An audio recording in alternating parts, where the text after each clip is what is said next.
কাতার বিশ্বকাপ সেমিফাইনালের পথে মরক্কো স্পেনকে হারিয়ে পর্তুগালকে উড়িয়ে একটা দল বিশ্বকে থমকে দিয়েছিল, কিন্তু সেই দলের অধিকাংশ খেলোয়াড়ের জন্ম মরক্কোর মাটিতে হয়নি। তারা এসেছিল ফ্রান্স, স্পেন, নেদারল্যান্ডস, বেলজিয়াম থেকে। দ্বৈত নাগরিকত্ব নিয়ে ইউরোপের শীর্ষ একাডেমিতে বেড়ে ওঠা কিন্তু মরক্কোর রক্তে। প্রশ্ন হচ্ছে, বাংলাদেশ কি মরক্কোর পথে হাঁটতে পারে, নাকি এটা শুধুই কাগজে কলমেই স্বপ্ন? অরিজিন ফুটবলার যে অস্ত্রটি বাংলাদেশ এখনো ঠিক মতো ব্যবহার করেনি। মরক্কোর সাফল্যের মূল চাবিকাঠি একটাই, ডায়াসপোরা প্লেয়ারদের সঠিক ব্যবহার।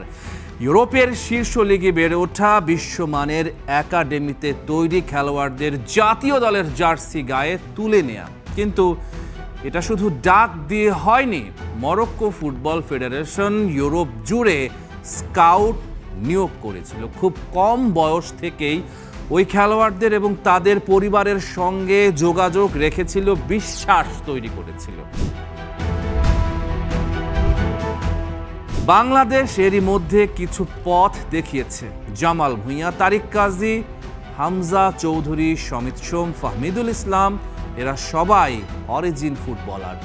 ফারহান আলী ওয়াহিদ, জায়ান হাকিম, তারাও আসছেন, কিন্তু এটা যথেষ্ট নয়। মরক্কোর মতো সুনির্দিষ্ট গ্লোবাল স্কাউটিং নেটওয়ার্ক গড়ে তুলতে হবে। ইউরোপ ও আমেরিকার যুব লিগে যে বাংলাদেশি বংশোদ্ভূত তরুণরা খেলছে, তাদের খুঁজে বের করতে হবে, তাদের পরিবারের সঙ্গে সম্পর্ক তৈরি করতে হবে। আর সবচেয়ে বড় কথা, ফিফা এবং এএফসির ছাড়পত্র, পাসপোর্ট ও নাগরিকত্বের জটিলতা যেন আমলাতান্ত্রিক খাঁড়ায় আটকে না যায়, সেজন্য একটা স্থায়ী আইনি প্যানেল থাকতে হবে। কারণ একটা জিনিস মাথায় রাখতে হবে, এই খেলোয়াড়দের জন্য কেবল বাংলাদেশই অপেক্ষা করবে না। সময় ফুরিয়ে যাওয়ার আগেই দরজায় কড়া নাড়তে হবে। ঘরোয়া কাঠামো শুধু প্রবাসী এনে হবে না। মরক্কো কিন্তু শুধু ইউরোপের খেলোয়াড়দের উপর নির্ভর করেনি, তারা দেশের ভেতরে প্রায় 1.8 বিলিয়ন ইউরো বিনিয়োগ করেছে। উন্নত স্টেডিয়াম, হাইটেক মেডিকেল সেন্টার, বিশ্বমানের একাডেমি সবই তৈরি করেছে। মরক্কোর ফুটবল একাডেমি থেকে দেশীয় প্রতিভা তৈরি হয়েছে, যারা প্রবাসীদের সঙ্গে মিলে মিশে দলকে শক্তিশালী করেছে।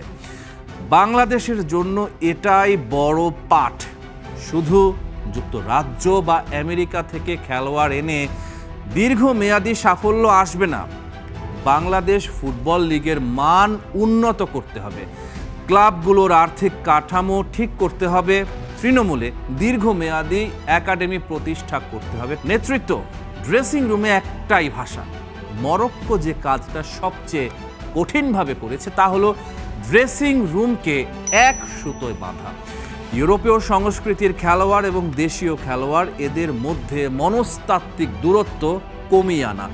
মরক্কো এমন একটা দলে পরিণত হয় যারা মাঠে যুদ্ধ করত, ড্রেসিং রুমে ভাইয়ের মতো থাকতো। বাংলাদেশের জন্য এটা বড় চ্যালেঞ্জ।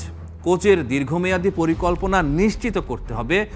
অরিজিন ফুটবলারদের দলে টানা মানেই কাজ শেষ নয়। তাদের মন জয় করতে হবে, তাদের মনে করাতে হবে বাংলাদেশের জার্সি গায়ে দেয়া মানে একটা অভিযানের অংশ হওয়া।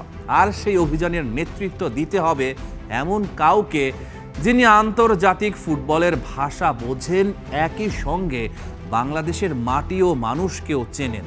বিশ্ব ফুটবলের আধুনিক বাস্তবতায় প্রবাসী প্রতিভাদের ব্যবহার করা কোনো শর্টকাট নয়। শক্তিশালী কৌশল থাকতে হয়। বাংলাদেশ যদি 2030 বা 2034 সালের লক্ষ্যমাত্রা অর্জন করতে চায়, যদি এশিয়ান কাপের মূল পর্বে খেলার স্বপ্ন দেখতে চায়, তাহলে এখন থেকেই সিদ্ধান্ত নিতে হবে। গ্লোবাল স্কাউটিং নেটওয়ার্ক গড়ে তুলতে হবে, আইনি জটিলতা দূর করতে হবে, ঘরোয়া অবকাঠামোতে বিনিয়োগ করতে হবে, আর সবচেয়ে বড় কথা, সরকারের সক্রিয় ভূমিকা নিশ্চিত করতে হবে। মরক্কোর পেছনে ছিল তাদের সরকারের বিনিয়োগ ও রাজনৈতিক ইচ্ছা শক্তি। বাংলাদেশেও সেটা সম্ভব। ফুটবল আর শুধু খেলা নয়, এটা জাতীয় পরিচয়, এটা অর্থনীতি। বিশ্বের কাছে নিজেকে তুলে ধরার সবচেয়ে শক্তিশালী মঞ্চ। মরক্কো পেরেছে, কেন বাংলাদেশ পারবে না? শুধু ইচ্ছা শক্তি আর সঠিক পরিকল্পনার অভাব। আর সেই অভাব যদি দূর হয় তাহলে হয়তো একদিন বাংলাদেশের লাল সবুজ জার্সি গায়ে ইউরোপের শীর্ষ লিগে খেলা কোনো স্ট্রাইকারের গোলে আমরাও বিশ্বকাপের মঞ্চে চিৎকার করতে পারবো। Rahman pair, star play.